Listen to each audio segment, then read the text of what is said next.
edizione di Antenna 3 Nord-Est, buongiorno, buon sabato a tutti voi. Si parte puntuali alle 12, saremo insieme con le notizie e l'informazione fino alle 13:30. La politica in primo piano con Forza Italia che sta spingendo con il gruppo Forza Nord. C'è Flavio Tosi in questo momento a Padova che sta presentando il nome di nuovi adepti iscritti al partito fuoriusciti dalla Lega, con lui anche il capogruppo di Forza Italia in Senato Maurizio Gasparri. Poi c'è il capitolo della microcriminalità con i furti, nuovi colpi nella zona di Spresiano e Visnadello e ancora nuovamente nella zona di Longare, quindi colpito anche il Vicentino. Avremo con noi un'influencer veneziana, con lei parleremo della proposta del sottosegretario veneto Massimo Bitonci di tassare gli influencer, e poi parleremo della crisi dell'automotive con Confapi Venezia. Ma partiamo questa edizione del nostro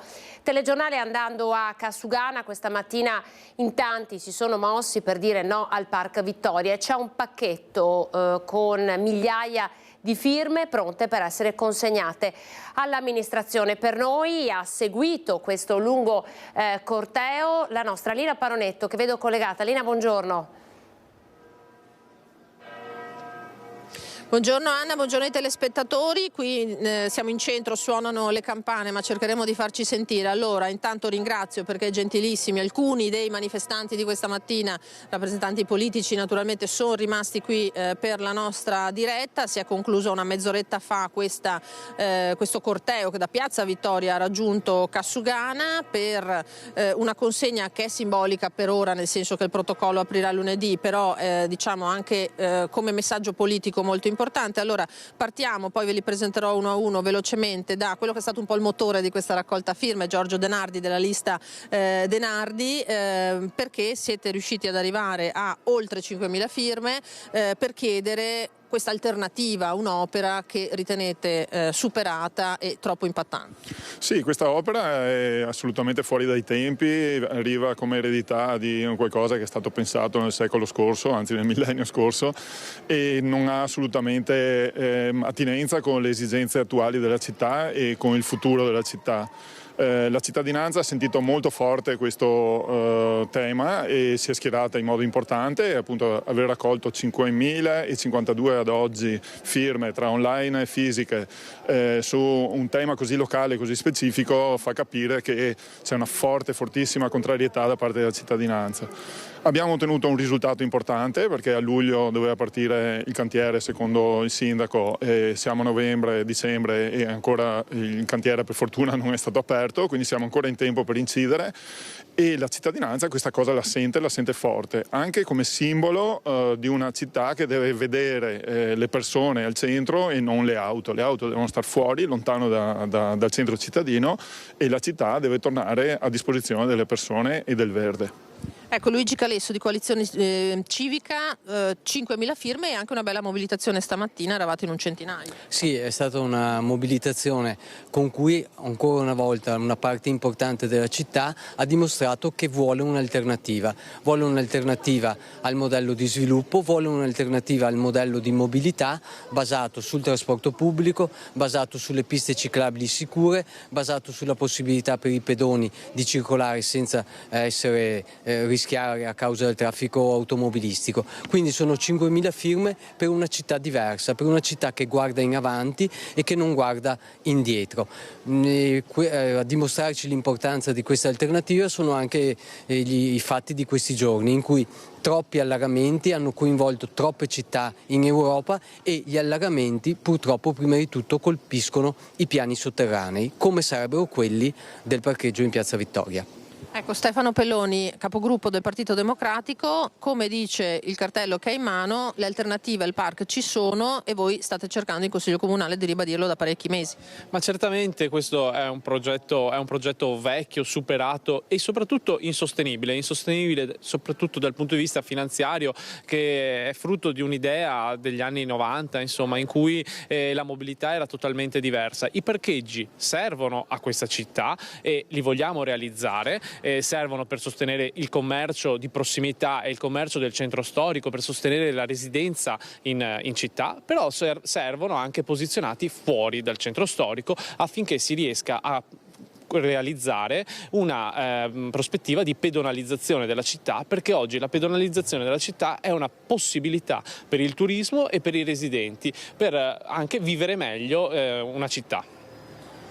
Ecco, ultima battuta la facciamo con Francesco Sardinfili di Treviso Civica: non è il modello di città che volete. Assolutamente no, anzi per quanto ci riguarda questa iniziativa è stata una prima esperienza per mostrare che una coalizione che pensa e progetta una Treviso diversa c'è, è operativa, dialoga nonostante ci siano alle volte delle differenze, però si dialoga per progettare una città nuova, e ora siamo usciti con questa iniziativa sul piano della viabilità, ma presto ci mostreremo anche sugli altri ambiti per dimostrare appunto che la coalizione progetta una città diversa. Ultima battuta, Denardi, adesso dopo la deposizione di queste firme qual è il passo successivo?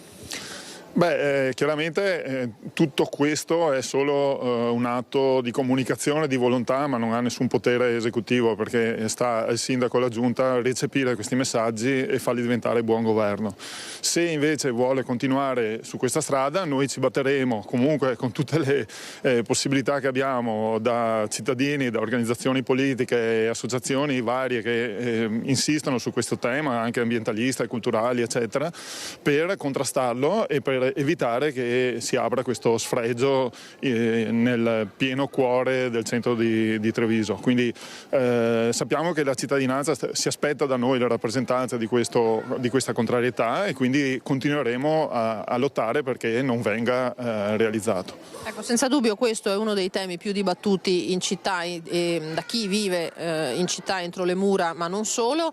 Direi che da Cassugana è tutto, Anna, con Tommaso Migot. Naturalmente raccoglieremo anche la replica dell'amministrazione del sindaco che vi proporremo nei telegiornali di questa sera, anche se da quel che abbiamo capito sia da una parte che dall'altra le posizioni purtroppo al momento restano piuttosto distanti. Da Cassugana è tutto, vi restituiamo la linea.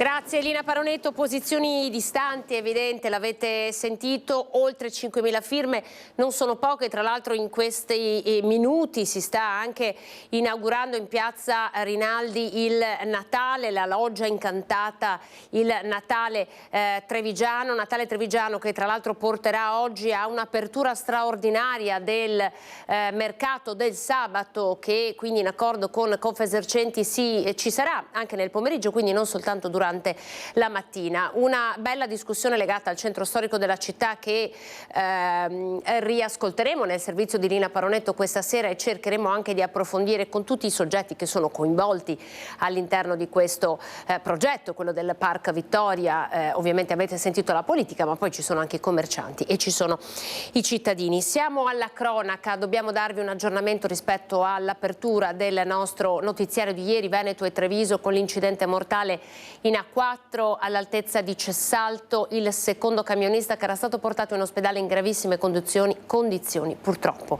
è deceduto.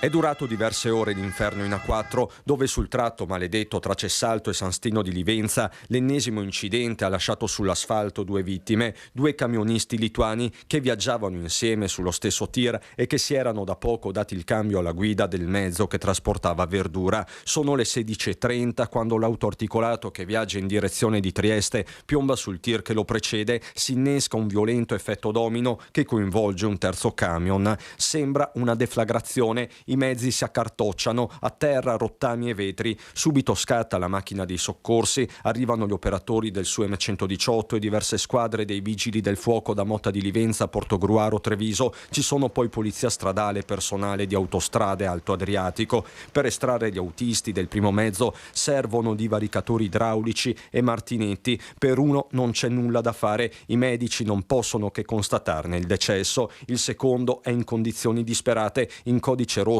viene portato in elicottero al Cafoncello di Treviso, dove morirà poche ore dopo nonostante i tentativi disperati di salvarlo. Feriti lievi conducenti degli altri 2 tir sotto shock, entrambi provenienti dall'estero, uno dalla Croazia e l'altro dalla Polonia. A causare il maxi tamponamento potrebbe essere stata una distrazione, forse anche un colpo di sonno. Di certo non ha aiutato la velocità con cui procedeva il tir lituano in un tratto di per sé problematico, quello ancora ancora 2 corsie della 4. Dispiace maggiormente perché stiamo tutti lavorando per la realizzazione della terza corsia, dal soggetto attuatore, autostrade, comuni, province, regioni, per cercare di creare questa opera. Purtroppo la terza corsia non si crea dall'oggi a domani, è un'opera anche molto importante e costosa, però stiamo partendo, siamo partiti. Dispiace non riuscire a dare una risposta veloce, però purtroppo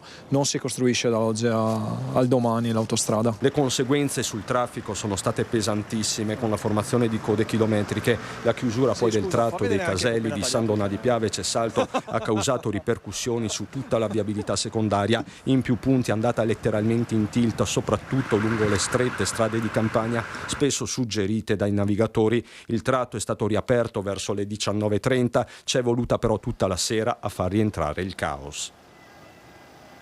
Altro incidente stradale, questa mattina siamo nella zona di Pieve del Grappa, fortunatamente i feriti non sono gravi.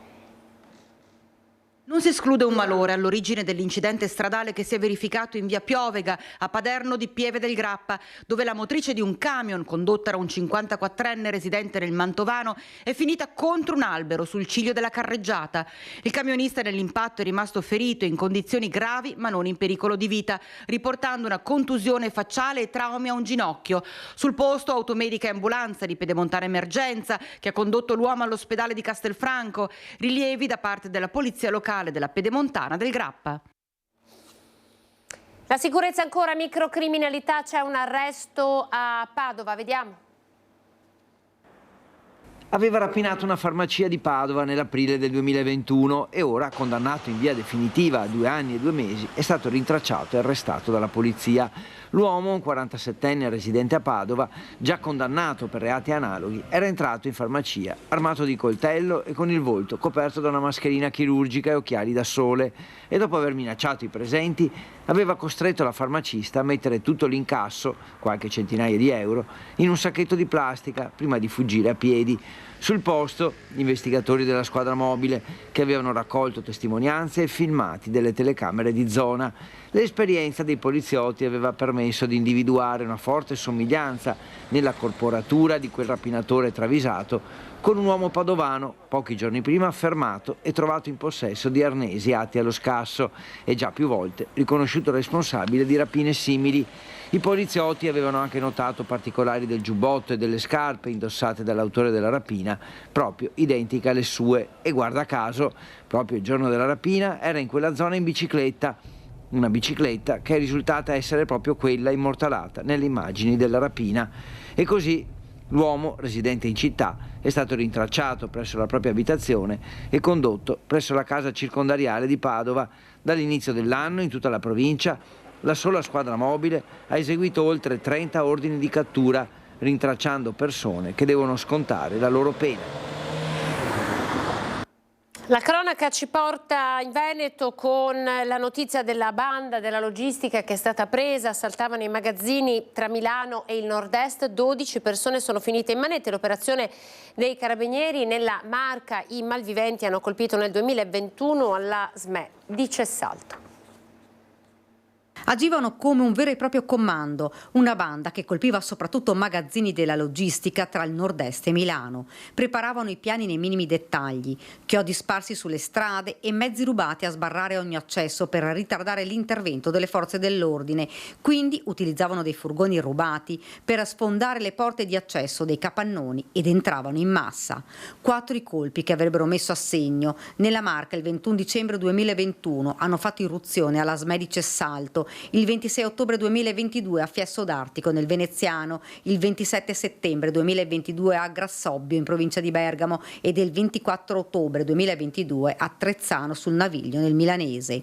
12 persone sono state arrestate dai carabinieri, 3 cittadini ucraini, 8 moldavi ed un italiano ritenuti responsabili a vario titolo dei reati di furto aggravato in concorso, ricettazione e riciclaggio. La banda agiva con un'organizzazione paramilitare. I banditi perpetravano perpetravano furti ai danni delle aziende operanti prevalentemente nel settore della logistica, appropriandosi di grandi quantità di materiali di elettronica di ingente valore, cellulari, tablet, notebook, nonché di metalli preziosi ed articoli di abbigliamento.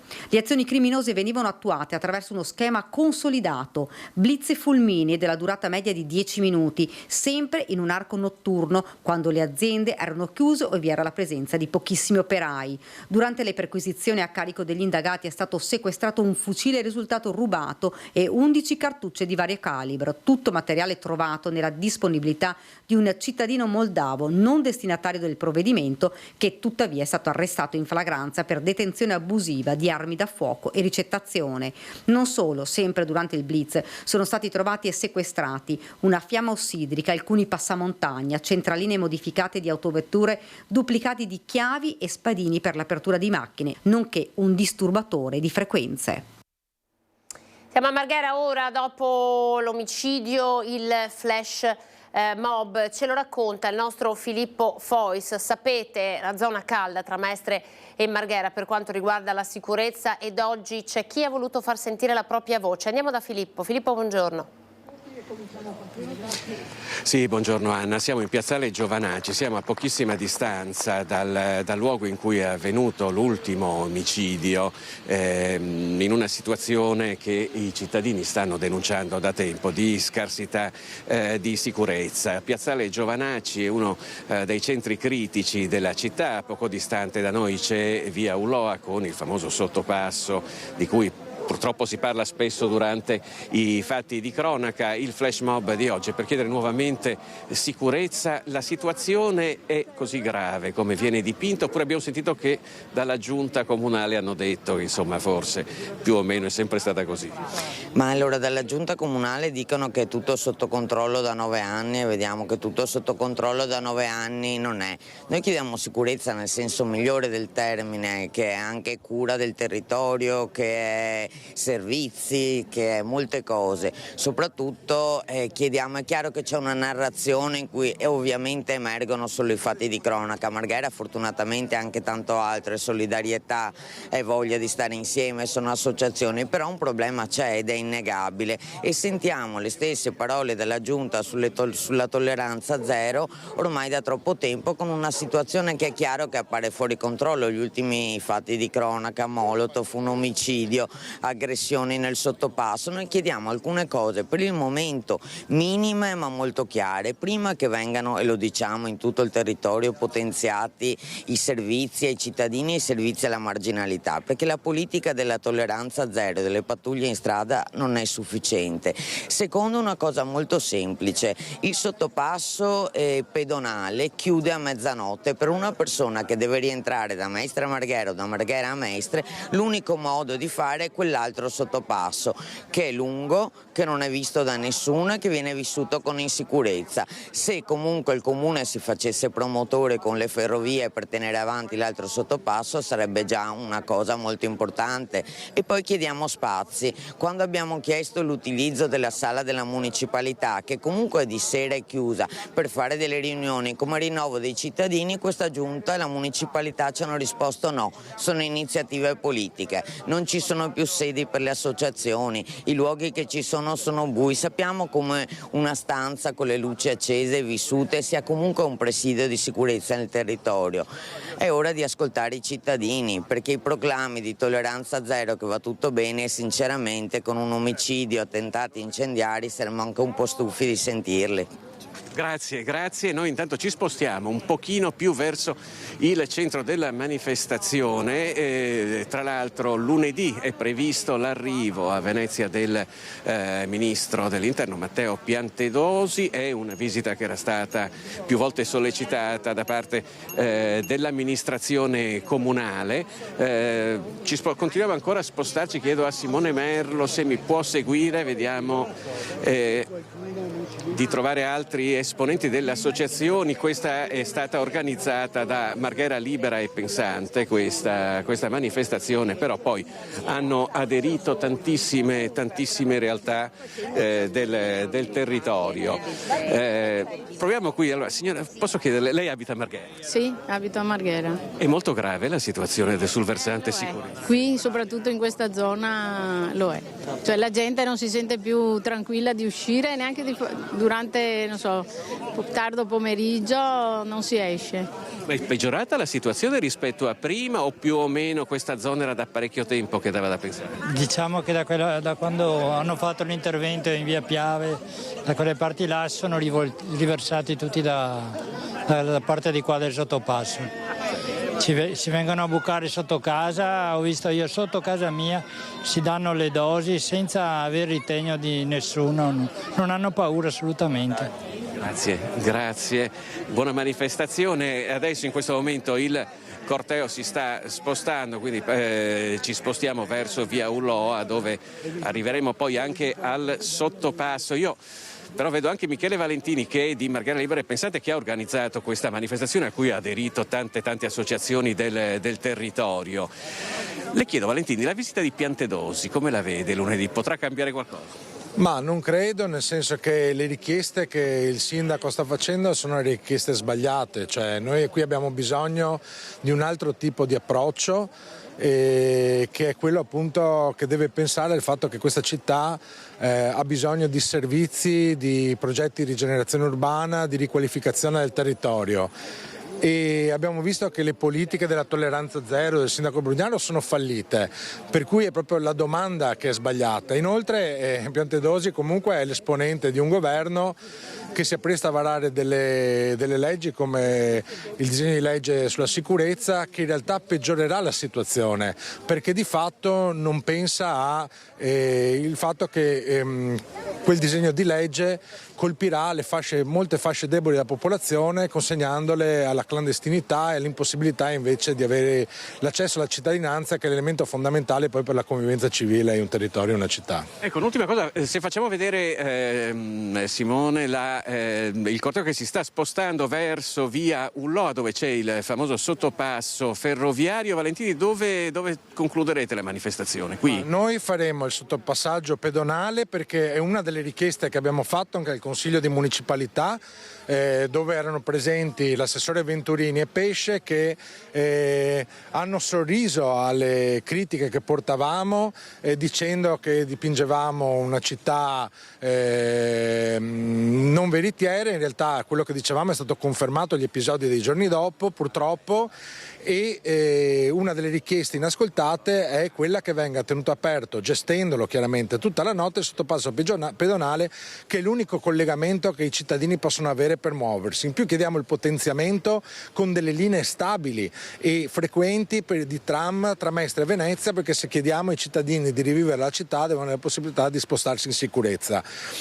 Purtroppo queste cose sono state inascoltate dall'amministrazione e anche dal Consiglio di Municipalità a Marghera, perché un'altra richiesta è di poter utilizzare la sala delle assemblee, come sempre è stata fatta, dove si svolge il Consiglio di Municipalità, per l'attività delle associazioni, che sono la vera linfa del territorio, e in realtà ci viene costantemente negata. Grazie a Michele Valentini di Marghera Libera e Pensante. Noi, Anna, vi lasciamo con questa immagine di questo corteo che che ha imboccato via Ulloa e che tra poco scenderà nel sottopasso, purtroppo spesso assurdo agli onori della cronaca, l'ultima volta per una violenta aggressione a degli operai che stavano rientrando dal lavoro, un'aggressione a scopo di rapina.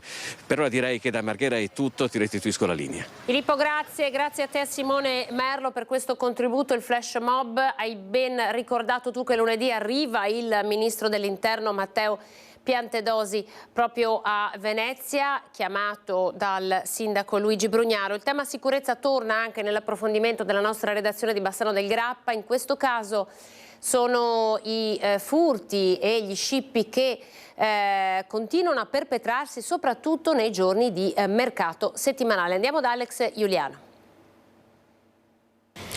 Giornata di mercato a Bassano, un giovedì qualunque verrebbe da dire, e invece poche ore fa, proprio in occasione dell'appuntamento settimanale con il mercato cittadino, Bassano ha vissuto dei momenti concitati con alcuni episodi di borseggi, di furti in mezzo alla folla. Una denuncia partita dal sindaco Nicola Finco. Oggi qui con noi c'è l'assessore alla sicurezza di Bassano, l'assessore Alessandro Campagnolo. Assessore, ci può spiegare meglio che cosa è successo giovedì? È successo che adesso dobbiamo prendere atto che in situazioni come lei ha ben sottolineato di normalità verso la città di Bassano, sappiamo che il giovedì o il sabato bisogna tenere molto di più gli occhi aperti, perché c'è una situazione di crimine che ha intercettato il giorno di mercato a Bassano come una possibilità di espletare il proprio lavoro di criminali. Quindi dobbiamo renderci conto che la copertura del territorio anche in questo momento e in particolare nel momento del mercato è urgente. Cosa significa?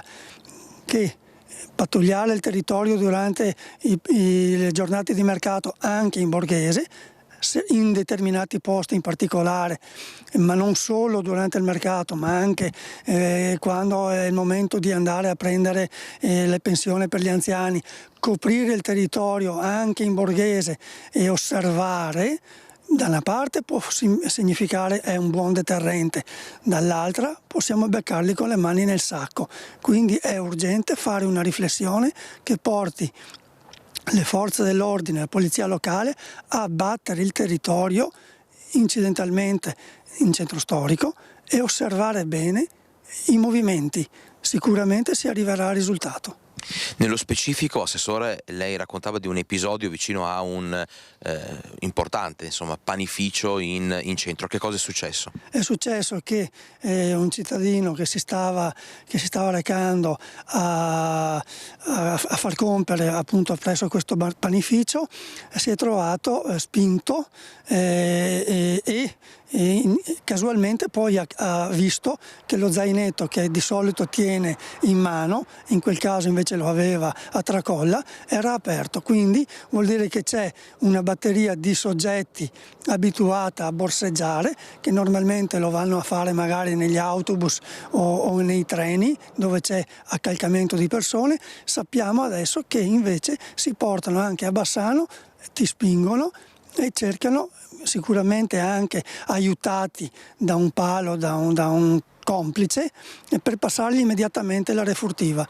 Noi queste cose le sappiamo e dobbiamo attrezzarci in questo modo, con, ripeto, personale in borghese e personale in divisa a fare da prevenzione.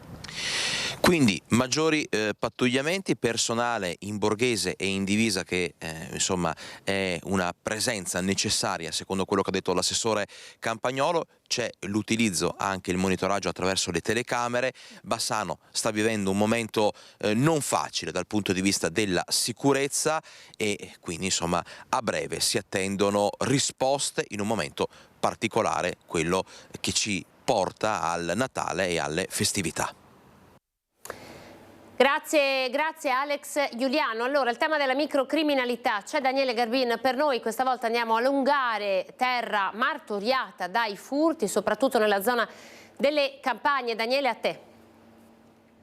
Emergenza furti nel comune di Longare, com'è il sindaco Matteo Zennaro, buongiorno. Buongiorno a voi. Ecco, siamo qui per parlare perché effettivamente questo comune lungo la Riviera Berica, insieme ad altri i vicini stanno subendo nell'ultimo periodo, ma non è la prima volta, una serie di traffiche, di furti. In questo momento gli ultimi sono avvenuti in via Istria, ma sono solo gli ultimi che sono avvenuti poche ore fa, nella notte.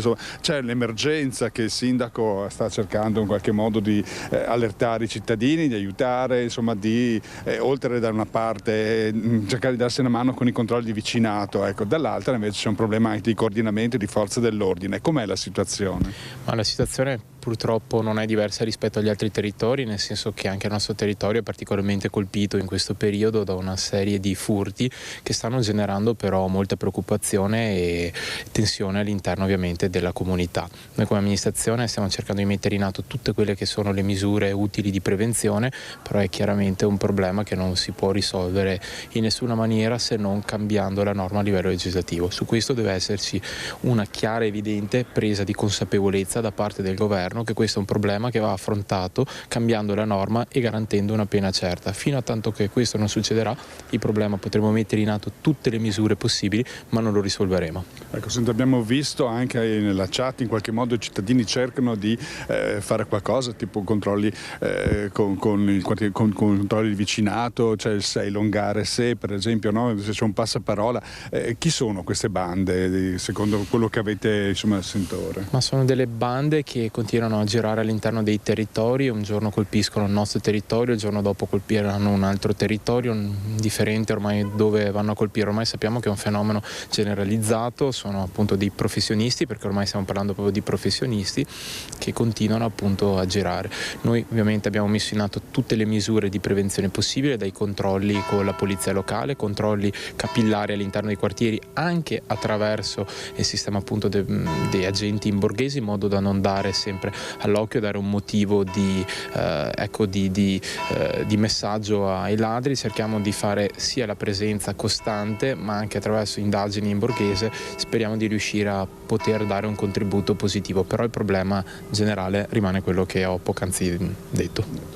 Prima di chiudere, l'idea è che comunque anche di fronte alla presenza delle forze dell'ordine e soprattutto abbiamo visto che sono molto determinati, praticamente agiscono anche sotto gli occhi delle forze dell'ordine e soprattutto puntano a gioielli monili, vero? Sì, le informazioni che noi abbiamo in questo momento è che cercano principalmente beni preziosi quale per esempio ori piuttosto che denaro in contante. Ecco, quindi la raccomandazione che si cerca di rivolgere costantemente ai cittadini è quella di non conservare nulla all'interno delle abitazioni, di mettere al sicuro e al riparo questi beni e di cercare di limitare appunto quelle azioni che possono indurre appunto i ladri a presenziare e entrare. Quindi sostanzialmente cercare sempre di tenere presidiate attraverso tutti gli strumenti utili anche le proprie abitazioni. Allora, Longare, Vicenza, grazie Daniele Garbin, Bassano del Grappa con Alex Giuliano, poi abbiamo Christian Arboit sul territorio nella zona di Spresiaro Vesnadello, nuovi colpi anche lì. Ora ci fermiamo, pochi secondi di pubblicità, poi la politica. È qui con noi il presidente di Confapi Venezia per parlare della crisi del settore meccanico con l'automotive in testa. Tra poco. Eccoci, prima edizione di Antenna 3 Nord-Est, siamo alla politica con il terremoto in comune a Borso del Grappa e la dimissione dei consiglieri. 9 hanno presentato le proprie dimissioni, dunque caduta giunta e consiglio comunale. Andiamo a vedere. Il primo scossone era arrivato lunedì 25 con le dimissioni di 3 assessori, Chiara Dalmoro, Giulia Favero e il vice sindaco John Bresolin. Dopo 4 giorni sono arrivate le dimissioni in massa di 9 consiglieri comunali a metà del mandato amministrativo. Uniti per Borso, gruppo della minoranza, ha contestato le modalità usate dal sindaco, ma è proprio dai suoi colleghi che arrivano le stoccate più forti. La mancanza di trasparenza e di collegialità nell'organo di giunta. Ci sono stati episodi che ho riportato nella missiva che sarà resa pubblica, in cui ho denunciato espressamente fatti accaduti anche nelle ultime settimane, proprio qui di novembre, in cui si sono tenuti degli incontri anche con avvocati, eccetera, vari procedimenti, e io, in qualità di vice sindaco, nonché di assessore al contenzioso e di professione avvocato, sono sempre stato tenuto all'oscuro. La nuova scuola primaria di Semonzo, le questioni legate all'omologazione dei 2 autovelox installati lungo la provinciale 26 sono gli argomenti su cui l'ormai ex primo cittadino avrebbe agito all'insaputa dei colleghi di giunta. Per quanto riguarda la scuola autovelox, io non sono mai entrato nel merito e non voglio entrare. Quello che mi dispiace è che proprio su incontri che avevano a che vedere questi 2 oggetti io sono stato escluso dalle decisioni. Ci sono stati apposta, come dicevo all'inizio, degli incontri con degli avvocati in cui io sono stato escluso. Non era la prima volta, era già accaduto più volte durante la consigliatura. Dal canto suo Dall'Agno, il contattato al telefono, si dice sereno e tranquillo, condensando le sue dichiarazioni in un post su Facebook, nel quale si dice onorato di aver rappresentato la comunità di Borso, rivestendo un ruolo non semplice, con passione, superando alcune difficoltà, riconoscendo i propri limiti e apprensioni. A breve a Borso arriverà il commissario prefettizio, che guiderà il comune almeno fino all'autunno 2025. E dall'opposizione in regione, Partito Democratico e Movimento 5 Stelle a puntare il dito contro la Lega, che ha presentato un emendamento affinché lo Stato si faccia carico dei costi della pedemontana.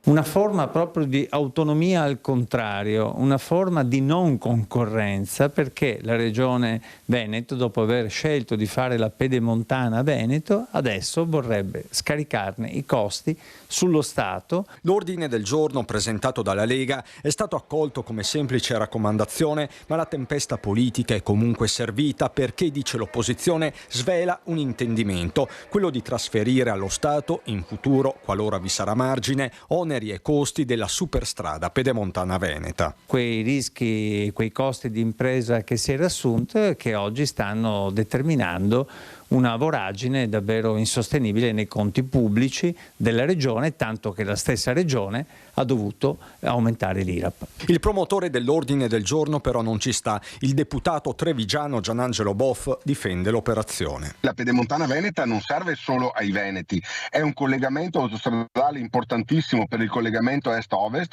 per quel famoso passante di carattere europeo verso l'est e l'ovest, quindi uno snodo importantissimo per l'economia nazionale, non solo veneta, del quale il Veneto se ne è fatto carico. Nessuno quindi vuole togliere le castagne dal fuoco alla Regione, si tratta piuttosto, dice il deputato leghista, di un ragionamento complessivo con lo Stato chiamato a fare la propria parte. Lo stesso Boff passa al contrattacco, rivolgendosi così alle opposizioni. Si preoccupassero magari di dove le autostrade sono gestite dallo Stato e nessuno paga nemmeno il pedaggio su quelle autostrade, vengono realizzate e manutentate dallo Stato e nessuno ci paga il pedaggio. Ricordo 1300 chilometri in tutta Italia.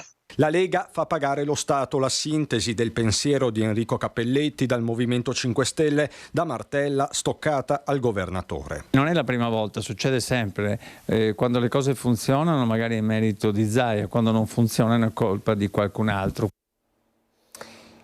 Allora attenzione dal punto di vista politico, la notizia che arriva da Padova è questa. Padova, come detto, Maurizio Gasparri e Flavio Tosi hanno dato l'annuncio che da Fratelli d'Italia è passato a Forza Italia il sindaco di San Pietro Mussolino, Gabriele Tasso. A passare anche a Forza Italia è Leonardo De Marzo, consigliere comunale a Vicenza. Quindi insomma iniziano ad esserci questi spostamenti e a Forza Italia ad ingrossare le fila. Siamo allo stop alle Trivelle che arriva invece per il delta del Po, il servizio di Christian Arboit. Era stato denominato Teodorico come l'invincibile re degli Ostrogoti, ma per il momento il TAR lo ha sconfitto con una pronuncia che potrebbe costituire un precedente. Teodorico è il nome del giacimento estrattivo che dovrebbe, a questo punto doveva, sorgere al largo delle coste polesane nell'ambito del progetto Po Valley Operations, presentato nel 2017, più volte autorizzato a livello centrale. Contro le Trivelle era sceso in campo il territorio, capofila il Parco regionale del Delta. Da lì la battaglia a suon di ricorsi. Ora lo stesso giudice amministrativo certifica la mancata concertazione con gli enti locali, ma soprattutto il rischio della subsidenza. Già Fanfani, proprio per questo, aveva detto di no. La trivellazione del Polesine comportò qualche decennio fa l'abbassamento, lo sprofondamento del territorio di 3-4 metri. Se noi oggi non avessimo in quel territorio un sistema di idrovere potente, tutto quel territorio sarebbe sotto acqua. Resta da capire quali effetti avrà la pronuncia sul cosiddetto piano Urso, che ha visto diverse frizioni a inizio 2024 tra regione e governo, con l'avvio di un tavolo di confronto. Il gas estraibile in Italia ammonta a 70-80 miliardi di metri cubi, meno della metà in mare, un numero, spiega Ferrazzi, solo apparentemente gigantesco. Se anche noi trivellassimo tutto il paese a mare o in terra, offshore o onshore come si suol dire, al massimo, consumando tutto l'estraibile, potremmo andare avanti con quel gas per un anno. Il gas è un elemento di transizione, come dice l'Unione Europea. Noi dobbiamo usare le rinnovabili, costano molto meno, costano meno alle bollette dei cittadini, alle bollette delle imprese e soprattutto abbiamo la materia prima. Allora, come promesso, avete sentito stop alle trivelle sul delta del Po, poi tutta la politica. Apriamo la pagina economica, ci ha raggiunto Marco Zecchinelle con Fapi Venezia. Buongiorno. Buongiorno a tutti. Buongiorno Presidente, grazie per essere con noi. Allora, di ritorno dalla Cina da pochissimo e c'è il grande tema, soprattutto per quanto riguarda il nostro Veneto legato all'automotive. Abbiamo il conto delle ore di cassa integrazione chieste da tante aziende del veneziano che si occupano, no? Che lavorano all'interno del comparto dell'automotive, perché attenzione, non stiamo parlando soltanto diciamo della parte meccanica, no? Della componentistica, ma ad esempio parliamo anche del tessile, con gli interni, con i sedili, insomma, quindi c'è tutto un alveare di aziende che in questo momento stanno soffrendo. Allora, ci racconta un attimo, ci fa il quadro della situazione e vediamo anche di capire come possiamo uscirne, visto che il problema è legato anche un po' alla transizione e al volo che avrebbe dovuto fare l'elettrico, che non c'è stato. Assolutamente. Allora, ovviamente si tratta di un problema estremamente complesso e purtroppo, diciamo, è il perno, l'automotive è il perno della crisi del sistema economico europeo. Partiva giustamente De Roberto dalla situazione del comparto, del territorio della città metropolitana piuttosto che dell'area di Treviso, che è molto legato al comparto automotive tedesco in particolare. Quindi da noi si fa eccellenza sia nella meccanica, nella fusione dei pezzi e il motore endotermico, che nel trattamento delle plastiche e degli interni. Quindi è un settore veramente importante che cuba molti occupati e già si hanno dei segnali di cassa integrazione che purtroppo non sono molto preoccupanti dal nostro punto di vista, proprio perché c'è un problema di prospettiva e in questo senso c'è la questione relativa all'automotive cinese. In Cina è una cosa che, insomma, non occorre fare un approfondimento girando le acciaierie come ho fatto io, ma basta, insomma, recarsi, uscire dall'aeroporto. Siamo anche in grado di far vedere una fotografia, vediamo la regia se riesce a mandarla in onda, una fotografia. Dove si trova lei qui? Sì, allora le aziende in cui vado io, insomma, perché insomma, il nostro business attiene anche all'acciaio, si occupano anche della realizzazione di chassis per l'industria automobilistica piuttosto che di cilindri per i motori del metano. Sì. E quindi è un'industria che sta esplodendo in Cina, è già esplosa ormai da una decina d'anni, ma continua a crescere in modo esponenziale. Basti pensare che in Cina oramai si producono quasi 32 milioni di automobili.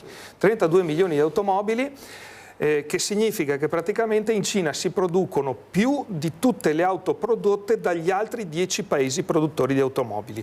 Quindi se noi mettiamo Corea del Sud, Giappone, Germania, Messico, Stati Uniti, Brasile, non riusciamo a fare 30 milioni di auto come quelle che producono in Cina. Quindi questo è il livello della produzione cinese.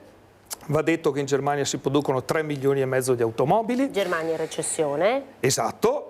Germania in recessione, teniamo presente che la recessione dell'automotive in Italia parte molto prima, perché in Italia produciamo 500.000 di auto, ne producevamo 2 milioni all'inizio degli anni 90. Quindi il settore automotive italiano è già da decenni che sta smobilizzando in una pesante crisi industriale ignorata un po' da tutti, e adesso che invece la crisi industriale colpisce la Germania ce ne stiamo rendendo drammaticamente conto. È interessante quello che sta dicendo lei, no? Una crisi che parte da lontano, di cui insomma non si è fatto un po' finta di niente, ma devo dire diversi governi, quindi qui insomma da destra a sinistra non c'è stato un intervento forte per far ripartire anche un piano industriale di un certo livello.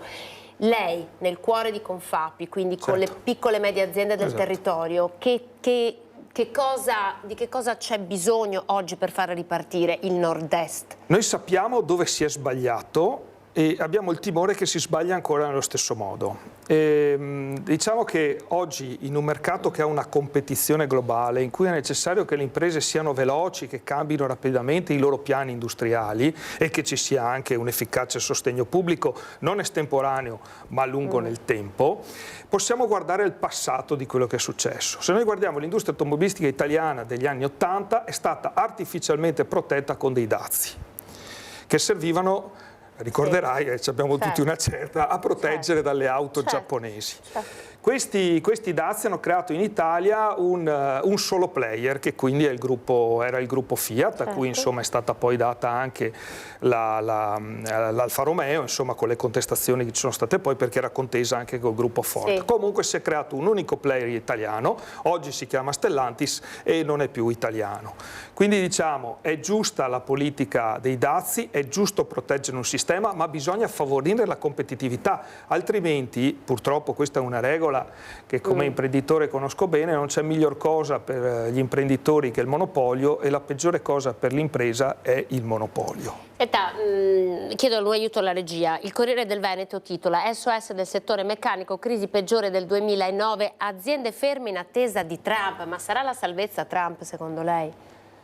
In realtà purtroppo questo è un altro dato altrettanto preoccupante, perché l'Europa rispetto alla Cina ha un saldo di export negativo, nel senso che chiaramente importiamo dalla Cina ben più di quanto esportiamo, ma con gli Stati Uniti la situazione è inversa. Esatto. E se pensiamo all'automotive, il saldo è decisamente uno degli elementi che contribuiscono a far arrabbiare Trump, perché Trump in alcune dichiarazioni ha detto che gli europei sono cinesini.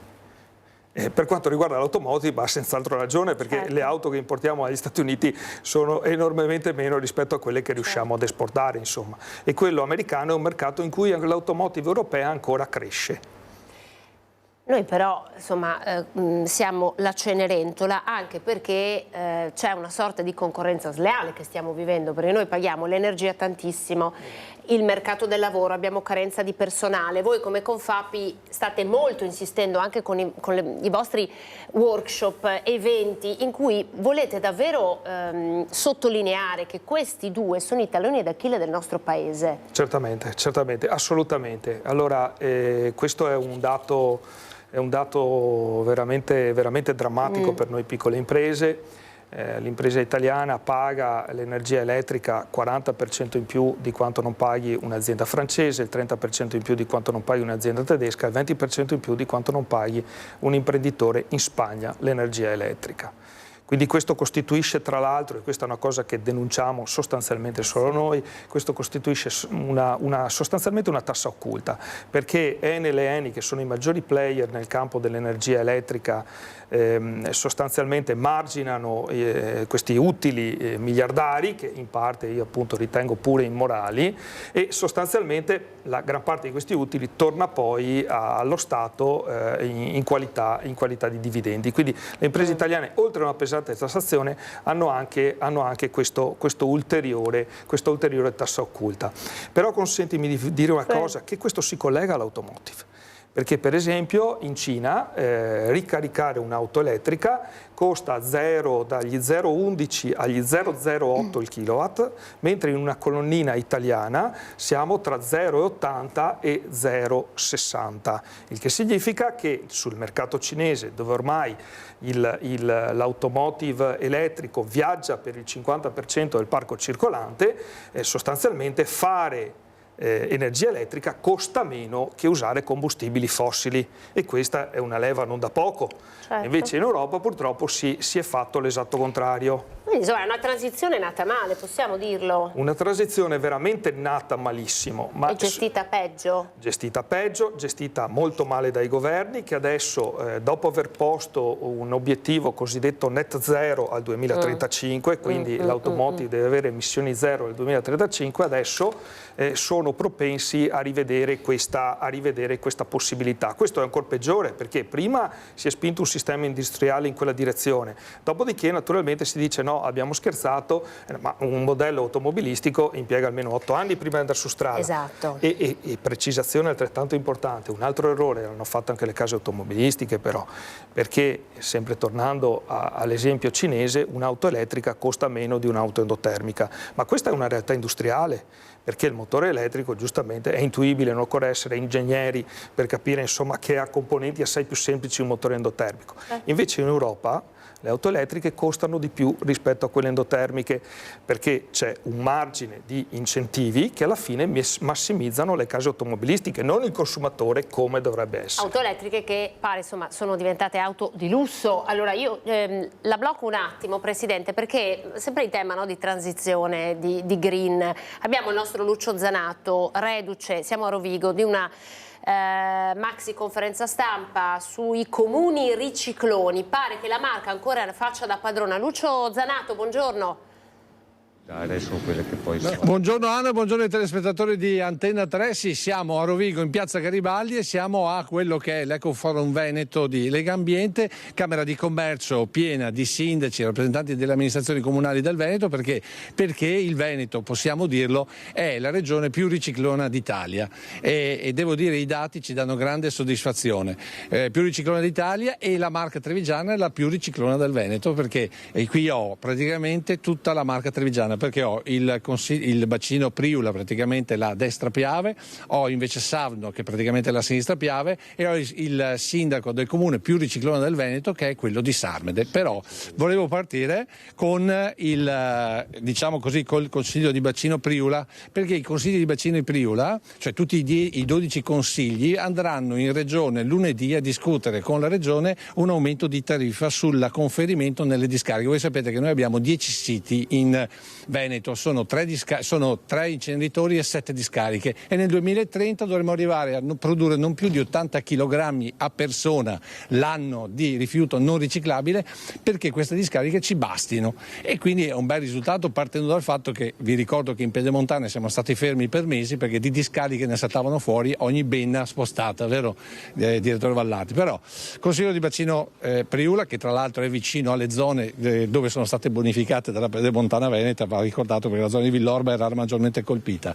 Adesso pagheremo di più con questa tariffa unica per i conferimenti? No, non è vero, intanto perché questo sistema che ha proposto la Regione va a trattare in maniera tutti uguali, tutti i cittadini di tutta la Regione, quindi tutti i comuni, a parità di condizioni, quindi quelli che saranno in grado di fare i migliori risultati, e su questo gruppetto ci siamo tutti, avranno un'articolazione tariffaria anche premiale. Quindi un conto è cosa costa portare in discarica su un inceneritore e avranno una tariffa industriale uguale per tutti, ma poi ci sono delle componenti che andranno a riarticolare, a ridistribuire il costo in maniera premiale, come dire, è come una famiglia, abbiamo detto paghiamo tutti uguali, però a seconda di come ci comportiamo la mamma e il papà ci ha insegnato che i premi ma allora come facciamo ad aiutare Verona, che è l'ultima in classifica, a migliorare? Esatto, perché diciamo nei primi anni otterremo dei vantaggi, ma non nella totale espressione a regime. Avremo un po' di pazienza per aspettare anche Verona, ma fin dall'inizio saremo premiati, quindi il risultato prevedibilmente nei prossimi lunedì sarà quello che questi territori non avranno un aumento, avranno una tariffa di smaltimento, che è una piccola parte di quello che paga, c'è anche il servizio, solo di trattamento del residuo, un po' più bassa rispetto agli altri. Ma questo grazie perché abbiamo cominciato prima. Insomma paghiamo un po' meno, insomma. Questo è il risultato. Questo sarà il risultato in destra Piave, in sinistra Piave uguale, vero direttore? Tra l'altro vi devo dare 2 dati, perché se la giocano sempre tra Contarina e Savno, proprio in Veneto è così e anche in Italia, visto che siamo al top dei top, e devo dirvi che se la giocano per 600 grammi di rifiuto non smaltibile, ma quei 600 grammi li mettete sotto il tappeto una volta l'uno, una volta l'altro, perché siamo giusto per dare un dato, aspetta che lo trovo subito, 69,8% di rifiuto che va da una parte, Savno praticamente un po' meno, e 70,4 invece da Contarino, che sono 600 grammi, sotto il tappeto un anno. No, assolutamente, è che siamo più bravi e la bravura nostra rispetto alla destra Piave sta nel mercatino del riuso che abbiamo inaugurato l'anno scorso. Una bellissima iniziativa che so che anche Contarina adesso verrà in visita per... Ieri abbiamo concordato questa bella iniziativa e quindi in amicizia, perché è una sana competizione e questo ci stimola anche. Però è giusto dire, insomma, alla fine il merito va ai nostri cittadini, ma soprattutto ai nostri sindaci.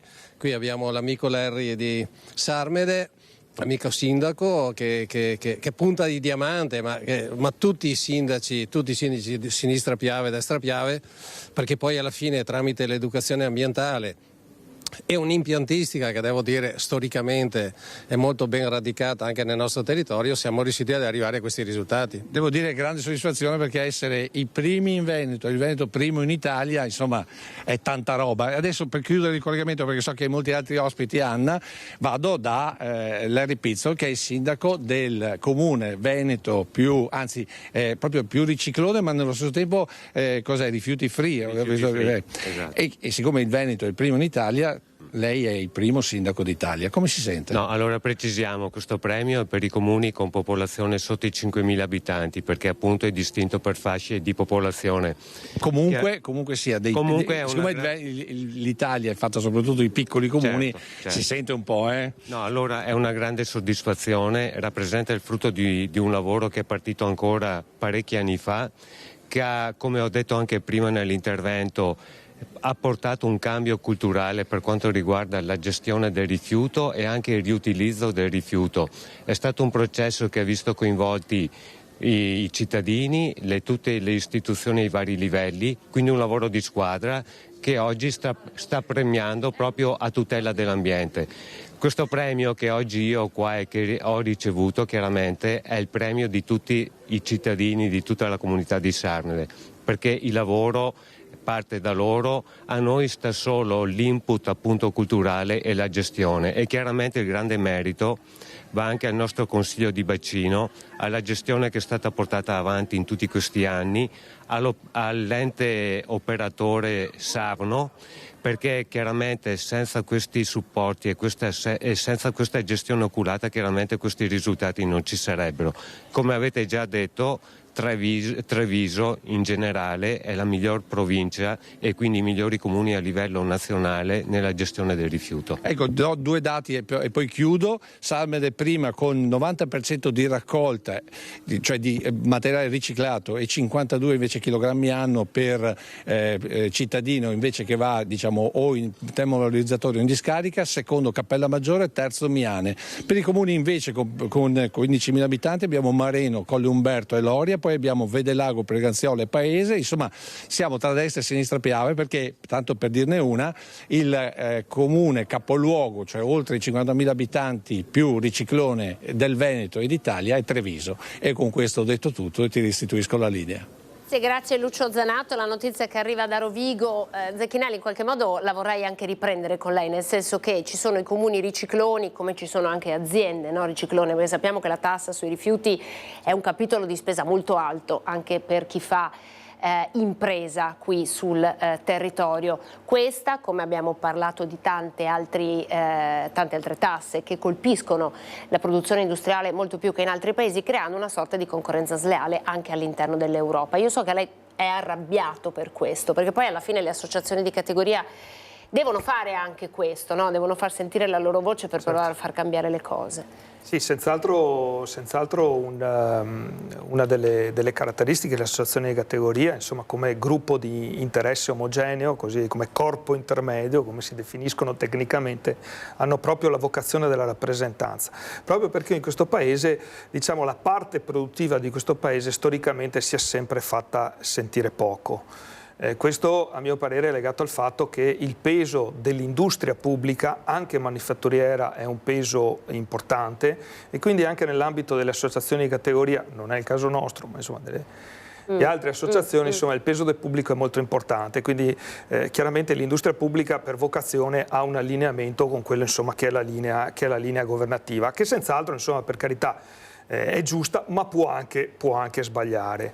Riguardo il tema dei rifiuti, riguardo al tema di tutte quelle che sono le tassazioni legate a questo, l'unica cosa certa, che è un ulteriore elemento di preoccupazione degli imprenditori, è che queste aumenteranno. Quindi si andrà verso un sistema in cui ci saranno delle penalità molto forti in relazione per esempio alla cosiddetta impronta carbonica, cioè all'emissione di CO2 che avranno le produzioni, e questo diventerà sempre più stringente. È per questo insomma che il ministro Urso recentemente si è appellato alla Commissione europea per una revisione di questo tipo di tassazione legata alle penalità.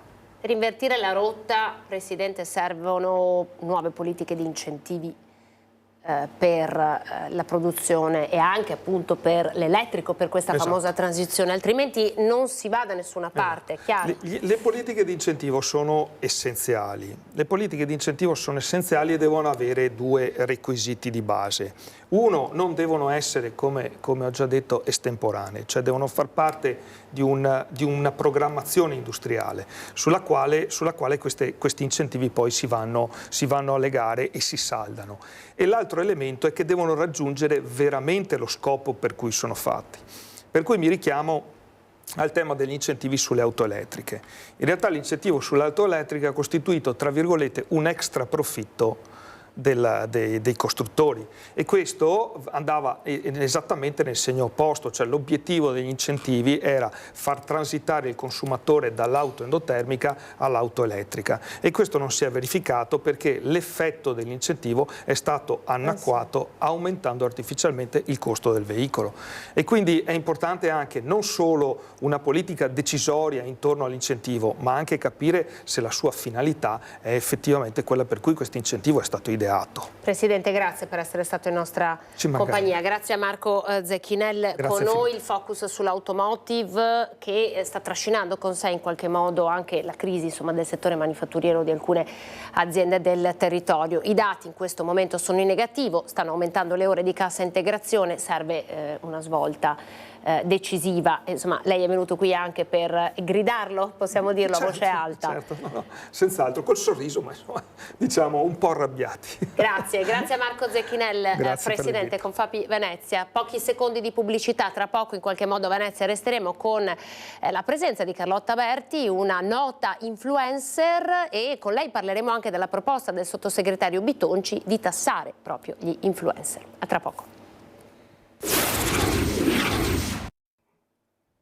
Eccoci, prima edizione di Antenna 3 Nord-Est. Allora, come promesso, ospitiamo, ora ci ha appena raggiunto in studio Carlotta Berti. Carlotta, eccola qui, buongiorno, direttamente dal Lido di Venezia. Allora, parliamo di influencer. Abbiamo imparato a conoscere un po' la figura dell'influencer, anche grazie insomma a nomi molto famosi.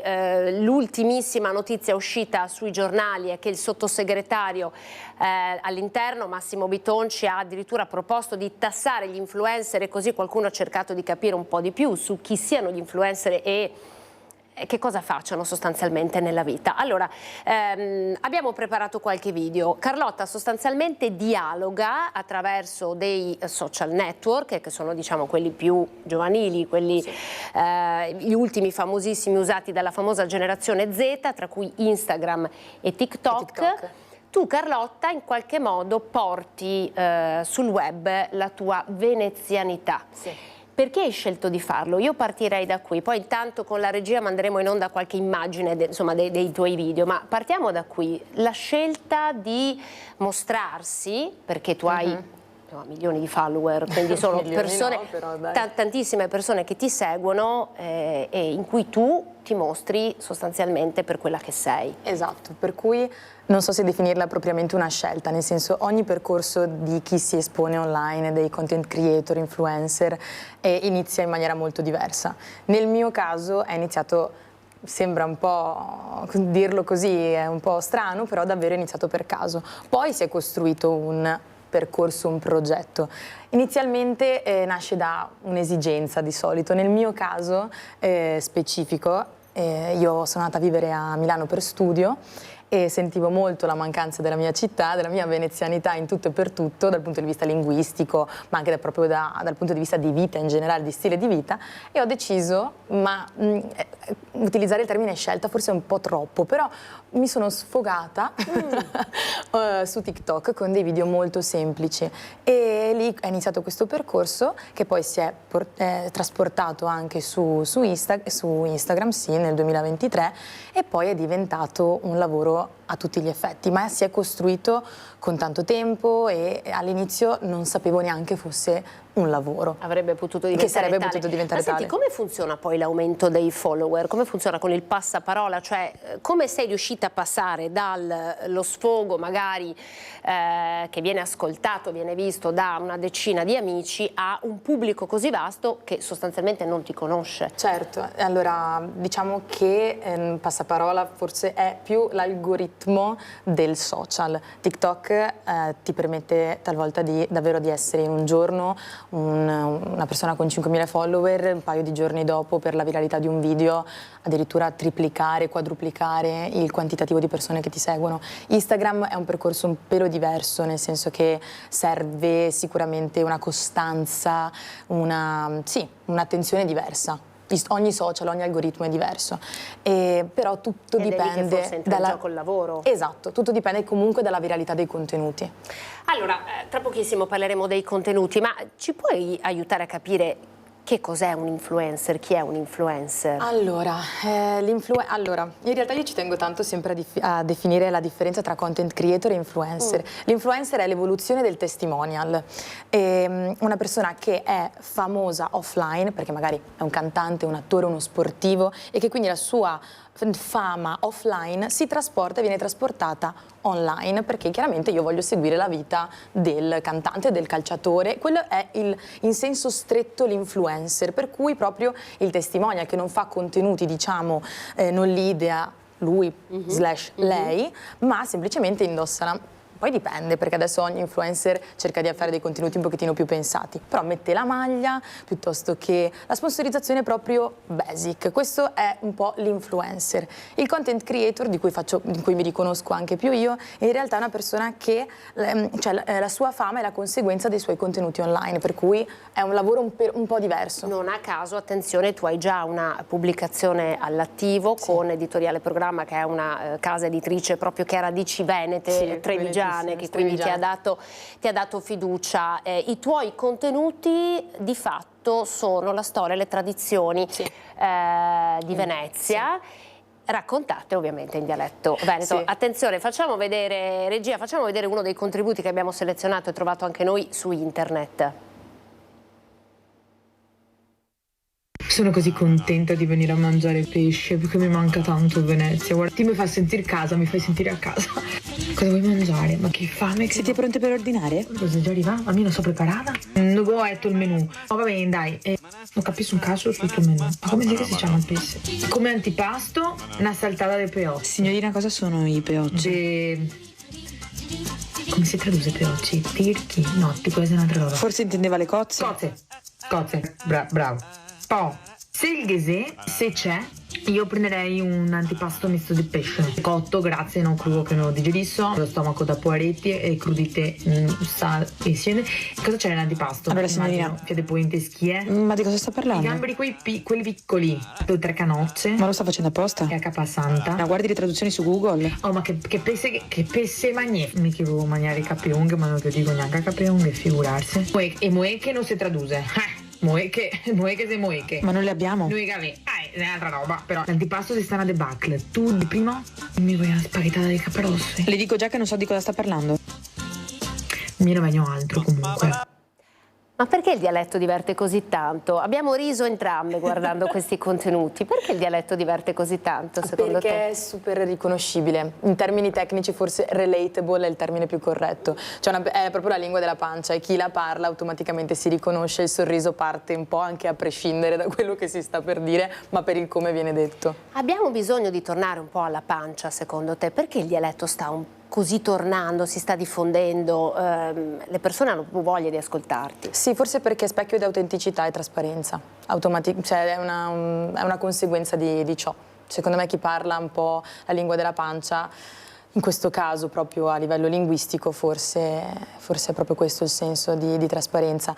Nel mio caso è proprio, non so come dire, il dialetto è uno starnuto, cioè è proprio... Sei tu, sono io. È un'espressione anche di te. Esatto. Ma che cosa dicono i veneziani? Di questa... Sì. Allora, del tuo racconto di loro. Del mio racconto di loro. I veneziani sono sempre un po' divisivi, non so se divisivi sia il termine corretto, comunque secondo me è un odi et amo con Venezia, ma perché questa si espone, ma perché cosa sta facendo. D'altro canto però nell'ultimo periodo, anche con il libro, si rendono conto di quanto importante sia forse mantenere vivo, in questo caso attraverso soprattutto la lingua, una tradizione che un po' si sta perdendo, l'essere cittadini veneziani abitanti dell'isola in questo periodo storico comunque è un tema molto molto molto caldo, perché davvero è una scelta importante, coraggiosa rimanere a vivere in città, e per cui secondo me è diventata una missione adesso anche parte dei veneziani il raccontarsi online. Cercare insomma di mantenere viva Venezia. Sì. Allora ti chiedo anche questo, tu stai raccontando Venezia, ti riconosci in Venezia e il tuo prossimo obiettivo quale potrebbe essere? Cercare di avere una narrazione più transregionale forse, sì, cioè il dialetto chiaramente ti settorizza tra i confini regionali o del Triveneto, e mi piacerebbe, infatti anche con l'ultimo video che abbiamo visto, comunque io vorrei cominciare a essere un po' la veneziana fuori regione, cioè far conoscere sicuramente le nostre peculiarità, ma cercare di trovare una comunicazione anche che si può veicolare anche fuori dal Veneto. Questo è un po' il mio obiettivo. Cosa ne pensi di quello che sta accadendo alla tua Venezia?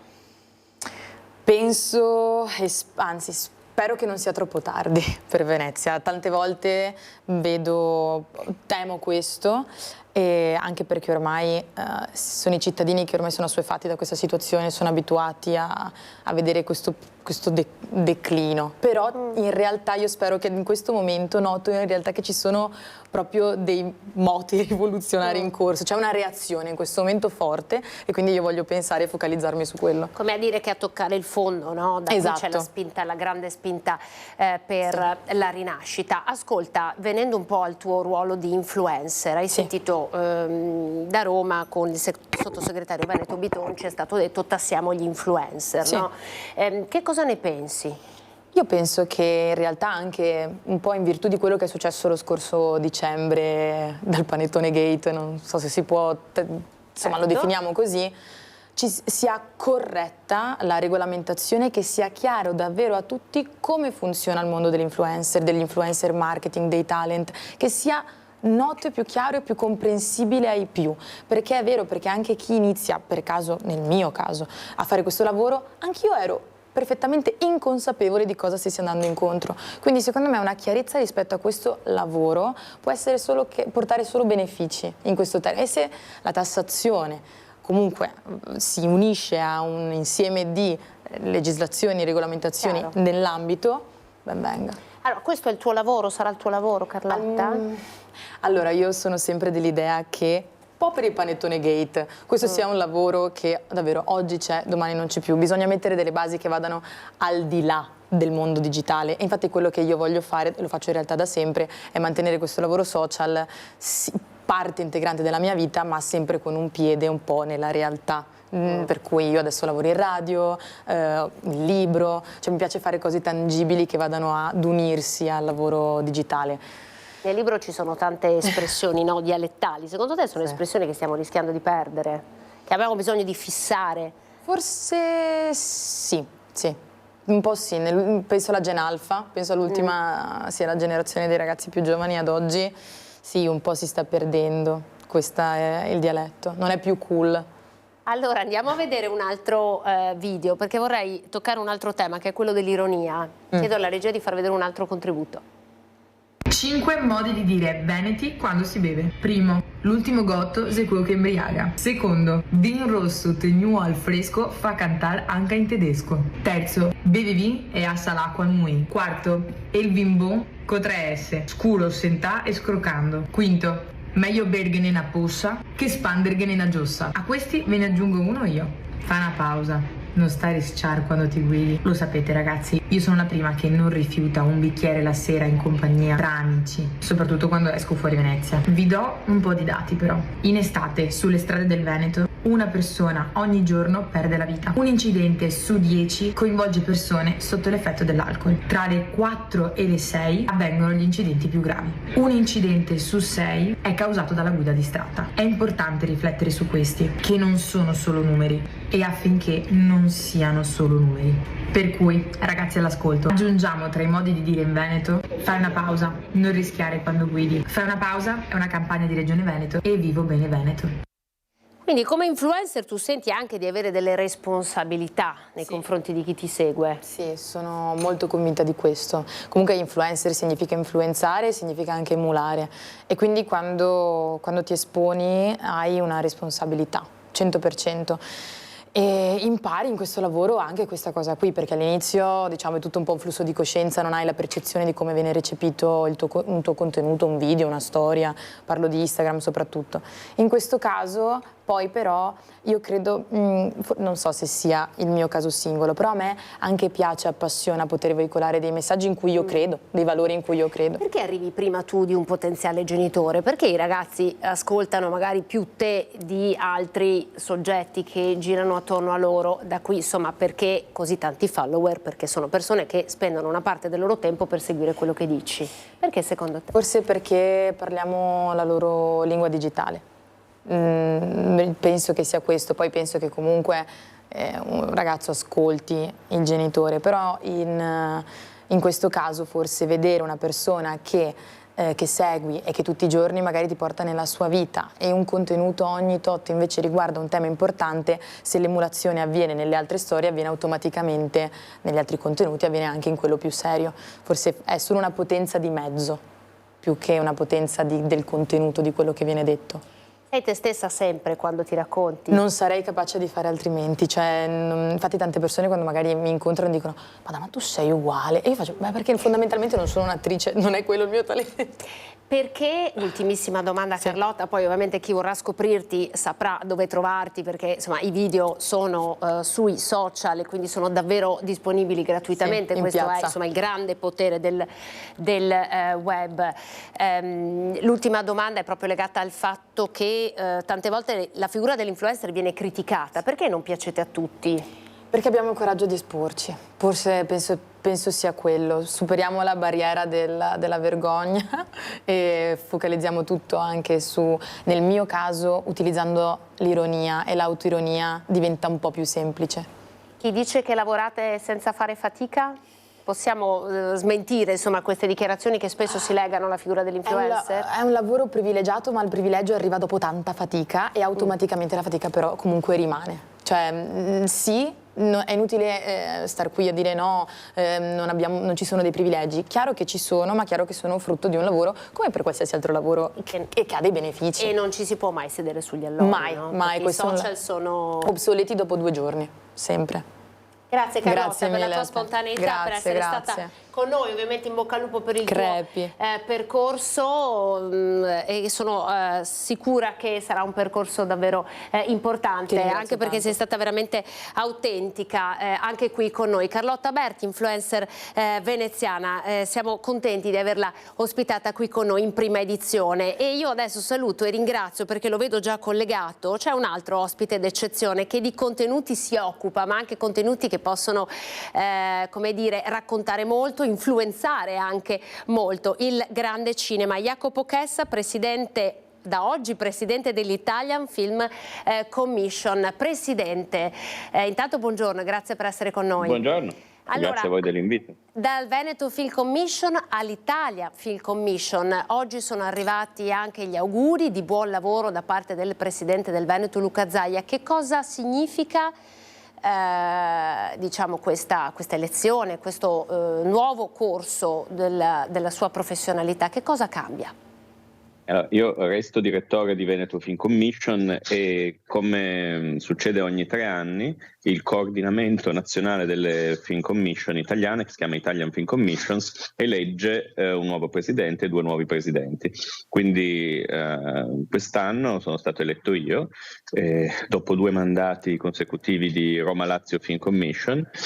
È da 2 giorni che sono stato nominato. Quindi che cosa consiste? Consiste in appunto un coordinamento e quindi di attività che sono attività principalmente ai mercati internazionali, quindi in attività all'estero delle Film Commission italiane, ma anche di rapporti con le istituzioni nazionali, quindi di dialogo con i soggetti che sostengono, promuovono e fanno crescere il cinema italiano.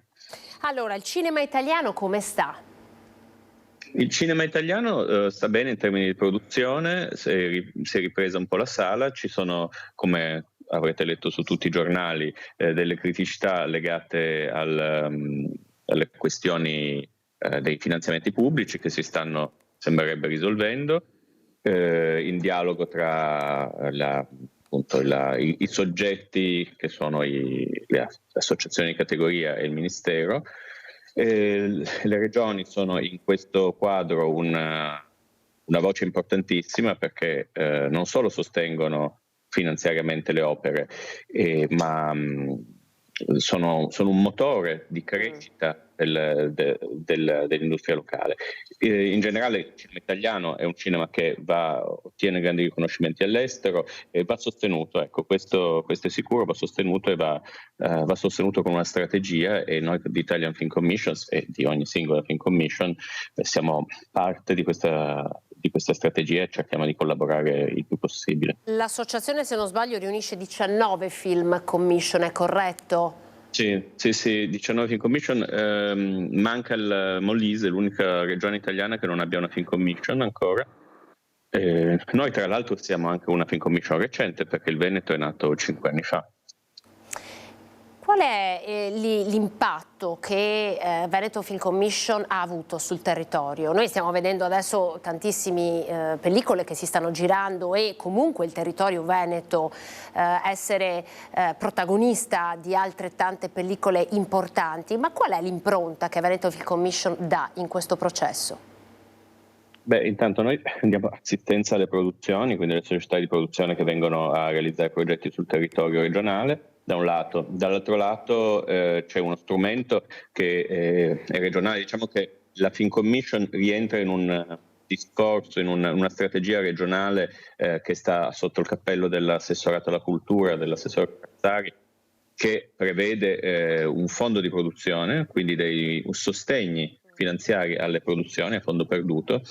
Quest'anno, nel 2024, per un ammontare di 4 milioni, per il 2025 non è ancora stato stanziato, ma sarà una cifra di quest'ordine di grandezza. Diciamo che è programmazione settennale del FESR, per cui l'idea è dare una costanza il più possibile attendibile, calendarizzabile per le produzioni. Quindi